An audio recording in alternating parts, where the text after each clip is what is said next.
আমার কাছে পৃথিবীর সবথেকে ভয়ঙ্কর জায়গার একটা লিস্ট আছে। জ্বলন্ত ভলকানের উপরে জিপ লাইনিং করা লোক থেকে শুরু করে পৃথিবীর সবথেকে ভয়ঙ্কর রোডের উপরে ড্রাইভ করা পর্যন্ত, ওরা এই জায়গাটাকে বলে গেটস অফ হেক। হয়তো আমরা বলতে পারবো কেন। ও মাই গড, কিন্তু ওরা করছে কেন এরকম? স্পেকটাকুলার। কিন্তু কেউ এরকম করবে এটা কেন? যদি ভুল করে ওই জিপ লাইনটার কিছু হয়ে যায় তাহলে কি সোজা হবে? জ্বলন্ত লাভাতে? ও মাই গড, না। ও, ওটা তো একটা ক্রুজ শিপ। আমি ওখানে থাকলে ও জেব্রা নয়। ও মাই গড, ওরা ভাবেইনি এরকম কিছু হতে চলেছে। হ্যাঁ, জিনিসগুলোকে শিপের উপর বোল্ড করেনি কেন? একটু এই চেয়ারটাকে দেখো।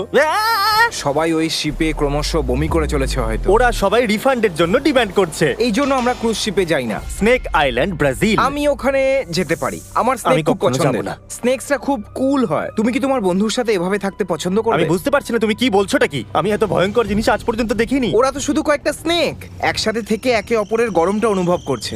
এতে ভুলের তুমি কি একটা আছে? বোকা। আমার সত্যি স্নেকস ও, এটা স্নেক স্পিগাটি। Danger noodle.